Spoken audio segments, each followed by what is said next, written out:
I'm Heston Blumenthal, and I'm here at my restaurant Dinner in London with Adam and the team who you can see behind me.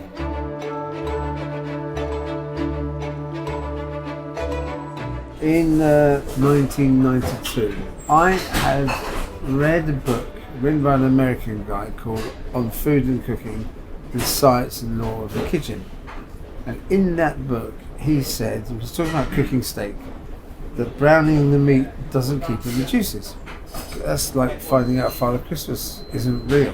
So once I discovered this fact that I thought was sacrosanct in cooking, I found that to be false.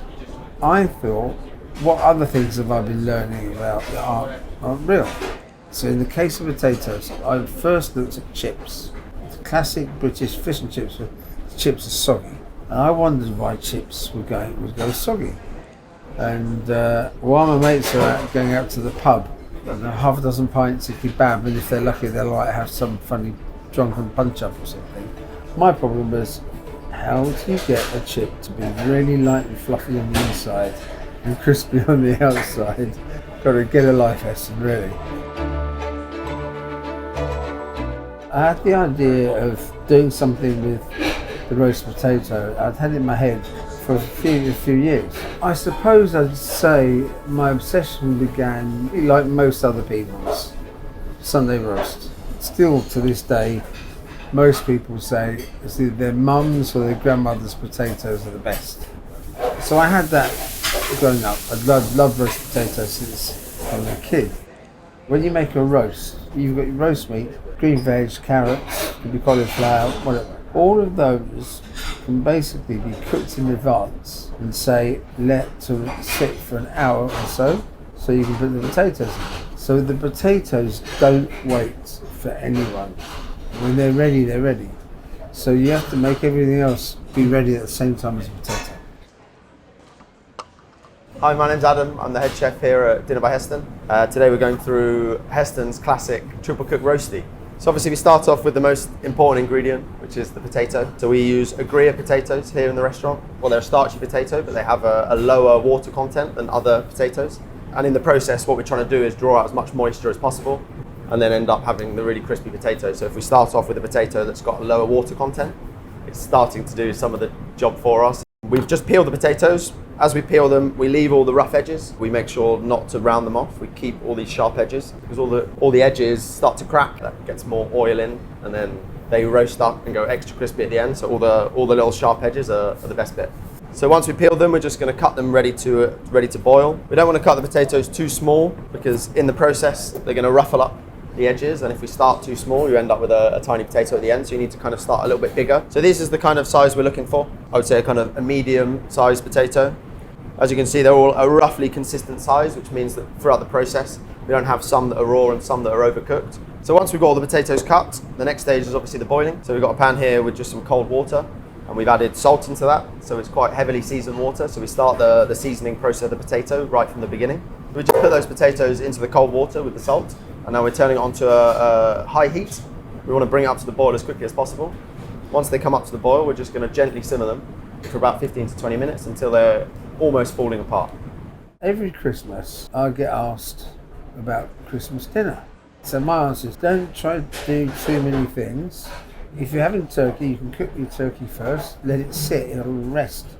If you've got green beans or cabbage or carrots, you cook them all in advance, then they're just ready to be reheated. Your potatoes go in, and anywhere between around about an hour, 10 hours, 20 minutes.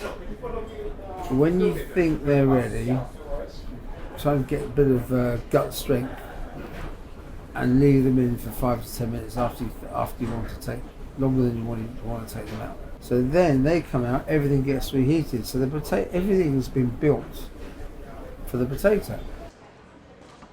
Any root vegetable, anything grown underground should always start in cold water. Anything that's grown above ground, you can start in boiling water. Also, the cold water, as it comes up to temperature, a lot of the last impurities from the potato will rise to the top, and we're just going to skim those off. We want to make sure we do this before the potatoes start boiling. If it starts boiling, then the boil can actually roll that starch back into the water. So we want to make sure we take all that off before the full boil starts. So now they've just come up to the boil. We're just going to turn it down to a medium-high heat to start the cooking process. So we just need to make sure throughout the cooking process we're stirring them every couple of minutes. This really helps with starting to break up the edges as they cook. So you can see, because of all the stirring, you can start to see the cracks appear on the outside. That's what we're looking for, but we want them everywhere. We're going to keep stirring because we want more of those. We want them on every edge and on every crack. I think the boiling is a crucial stage. I think a lot of people don't boil them enough. So they do a kind of a parboil or a 5 minutes in the water. That leaves a lot of the moisture, so that then when you go to roast them, all of that moisture will push its way out to the outside of the potato, and it'll start making them go soggy, and you'll lose that really crispy potato. Some people try and fix this by coating in flour or corn flour to try and get crispy edges, but if you just cook the potato a little bit further, you don't need to use any flour or extras. So right now the potatoes are ready to come out. We finished with this. Rack ready. So with the potatoes, you can see how it's really started to ruffle up. The way to check if it's ready is if you push really hard, you should be able to really break the potato. So that means we know that it's ready to come out. So we're just going to take them out really gently, and you can see on the edges here all the cracks we have, which are going to be perfect for the next stage, which is the first fry. So then now these are out, we're going to pop them in the fridge or blast chiller. All the steam you can see coming off now, we want to get rid of all of that. So then once they're chilled, we're going to put them in the fryer. So now we've got the potatoes fully cold, we're ready for the next stage, which is the first fry. So we have the fryer set here to 135 degrees. And we have a combination of a neutral oil and beef fat. And we're going to fry these for about 13 to 14 minutes on the low temperature. All these little small bits you can put in as well, because they end up going even extra crispy, or they can be a little snack along the way for the chef. So then we just drop these down into the fryer, as I said, for about 14 minutes. If you're doing this at home and you don't have a fryer, what you can do is just turn your oven up nice and hot. Make sure you put a generous amount of the fat or oil in the tray, and you can kind of fry or roast them in the oven. So then these have been fried for about 13 minutes. Now they're ready to come out back onto the cooling rack. We're going to go back into the fridge so they're cold, ready for the second fry.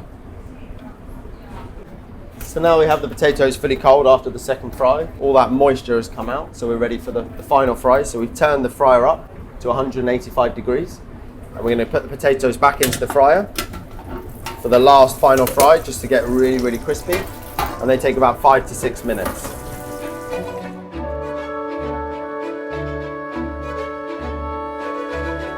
So then these are the finished potatoes. In here we have a little bit of beef fat. So when we prepare the beef ready for roasting, we trim off all the excess fat, we render it down, and then we've infused that with some garlic, thyme and rosemary.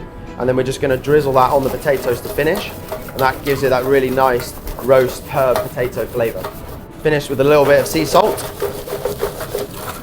And then we transfer them into the bowl. So then these are all the extra crispy edges we were looking for from all the cook. So then these are the finished triple cooked roast potatoes ready to serve. How should a roast potato make you feel? Very happy. Light, fluffy, golden, glass-like crunch, crisp and really juicy. I'm not boring you yet, am I, on this? If I start to bore myself, it's like Heston, get alive. Maybe I should have gone out and eaten one of those kebabs.